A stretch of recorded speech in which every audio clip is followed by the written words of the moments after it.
First of all, just as a disclaimer, I can't tell you what U.S. policy definitively is or will be yet, but I think we can read certain things from who and, as you pointed out, some of the commitments that have been made. First of all, just recognizing the orientation of the team. I mean, if you look at people like Tony Blinken, if you look at people like Jake Sullivan on the National Security Council, if you look at people like the appointment of a coordinating basically czar for Indo-Pacific issues, Kirk Campbell, whom I've worked with and have a great deal of respect for. I think what you see is a commitment to looking at the strategic issues of the region, a continued commitment to looking at India and broader collaboration between not only the U.S. and India, but the other states of the region. So I think these are precisely the type of issues where there's possibility of multilateral collaboration. And you mentioned an interesting issue that this is the type of issue that brings together strategic equities, environmental issues, and others. And so there are multiple reinforcing things that I think bring the U.S. and India to find ways to cooperate here. And I just want to mention, I think there's two dimensions that at least could be possible or should be possible. First of all, the U.S. and India working together in a variety of multilateral forums. So, I mean, you have United Nations forums, you have various different technical forums and committees on environmental issues and other things. But really, you have a broader right of what are standards on, water sharing and water use, even without those other. And I think the common positions that are taken bring in a whole lot of other countries that are affected, is the last speaker just mentioned. The decisions that are taken here affect a lot of things that even go beyond just China, India, or even beyond just China's use of water with all the surrounding states. But I think also I want to go look at this also in the way in which this issue impacts kind of pushback against China's expansion more broadly, because it is about the water and how that affects India, but it signals because China is strategically dependent on international compliance and goodwill to get partner nations to go along with it, to say, okay, we'll let you in this project, we will on this loan project, we will cooperate with you in this way. And China manages very effectively its strategic communications and its discourse. I mean, the references to the Global Times comments. But in many ways, this illustrates in difficult to deny way the things that we also have seen, for example, in China's activities in the South and East China Sea, with basically ignoring the UNCLOS stipulations about what its territorial waters are, that basically again and again, I mean, you see China essentially doing what it wants, especially when it's in its interest, bullying smaller partners, sharing or a failure to share information, or maintaining a discourse that's completely different from what is actually happening. And so I think this creates, what I've seen in Latin America is when one makes these big enough talking points, when one really pushes this, it in some ways forces China to modify its behavior, because it's not just this issue where maybe China can say, well, we don't have to care about what India says, you can't make us.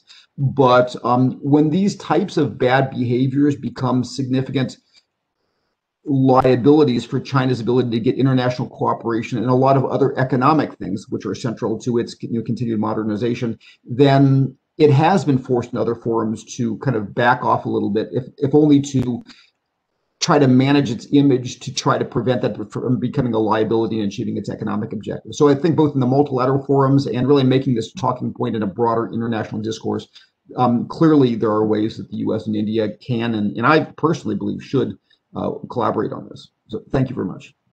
Okay, so China, as Dhanashree said, has signed a lot of these agreements, but then will it really adhere to these agreements? That's a big question. It does not really do so.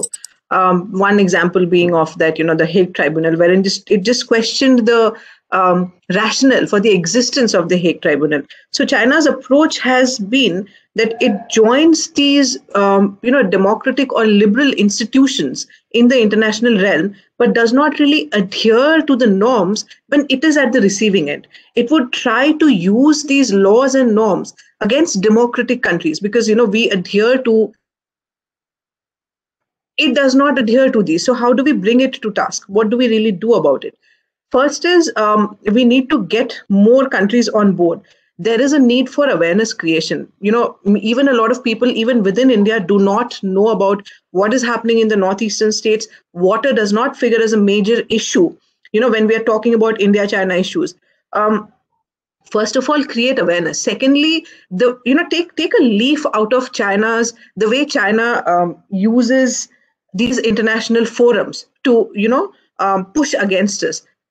Raise these issues at each and every forum, even if it's a minuscule issue. China always threatens to drag India at some international forum. They will talk about Kashmir. I'm just moving away from water, maybe, but this is something which we also need to doing. Talk about it more and more often. And as Dhanashree said, and Dhanashree has more expertise in that arena, take look at some of these agreements which China has signed, be it on biodiversity or against the military usage of these resources, and try and see what can be done. China knows how to use the nomenclature. If it's something that military usages of these resources, using it for peaceful purposes, get together with like-minded nations and find out what could be done. Because this is clearly for very ulterior motives. Even though they claim it is for peaceful purposes, it is actually creating a lot of devastation. So how could it be peaceful? So these are some of the things which I think we could do. But from a more legal perspective, I think Dhanashree would be the better person. Actually, I think the Ivan has put one question as well, which kind of ties well with Sriparna's last comment as well. And I think that's the concern here. So if you're looking at, I'm not per se an expert in international law, but I look at environmental issues, global environmental governance, of which laws are an important part. So just looking at China's adherence to laws, international laws or international institutions, international norms, like Sriparna said, of course, it does it only when it's convenient to China. It does not really adhere to everything. But in regard to some of these laws, now one of the problems is there is a transboundary reverse convention, of which neither China nor India, not Bangladesh, nor Pakistan, none of these countries are signatories to this transboundary reverse convention, which is again part of the UN, right? So there are a lot of countries which are not part of it. So there is no obligation on the part of the Chinese or the Indians or anyone to adhere to these norms. When it comes to, like I said, the military use of technologies or weather modification kind of technologies, of course, China has ratified it. But like I said, again, the law is kind of very silent when it comes to peaceful use of the same technology, which can be dual use. And of course, it can be used for strategic purposes, because in the end, for China, water is a strategic asset. It wants to be able to use at any point in time for bargaining or for arm twisting or whatever that is. So that's another problem. If you're going to next level technologies like geoengineering and other kinds of technologies like solar geoengineering, climate engineering, now there again, there is a huge problem, because as of now, there is no UN like geoengineering governance right now. So, countries have not agreed upon any governance mechanism on geoengineering so far. So yes, so again, China gets like a clean slate over there. It can do whatever it wants as of now, because there are no laws that guide or kind of give any norms as to how these technologies can be used or deployed, or even for that matter, what kind of research has to be conducted on it. A lot of small countries, a lot of European countries in particular, have been calling on the big countries to look at this issue very seriously, because it looks like in another 10 years, climate engineering technologies are going to be the thing, because that's the only way to sort of deal with climate change in the long run. So that's another problem. So like China has completely ignored the UNCLOS rulings. It looks like even on other issues, even if China ratifies these new laws or existing laws or whatever, it doesn't look like it's going to adhere to it. And there is always the problem with international law in terms of sovereignty, right? So if there is something happening at the domestic level within the territorial boundaries, it's not a problem. It's only if it affects the transnational kind of ecosystems, it affects the other countries. But for that, like Sriparna mentioned, the other countries have to come together on a massive level, like-minded countries, neighboring countries, all the countries that are going to be affected by it have to come together to create knowledge, first of all, as to what kind of impacts these technologies could have. And secondly, creating some kind of working groups or some kind of, even if it's informal kind of groups, that's enough. It doesn't have to be, because even if it's formal groups, I don't completely buy that China would in the end comply with any of the demands that are put forth by these countries. So we may have to go with anything that is available to us right now to at least prevent China from taking unilateral actions without taking the other countries also into confidence. Thank you so much, Gaurav. A warm and cherished good evening to everyone who are present here. I'm Sheetal Sinha, a research scholar and head of communications and outreach at Red Lantern Analytica.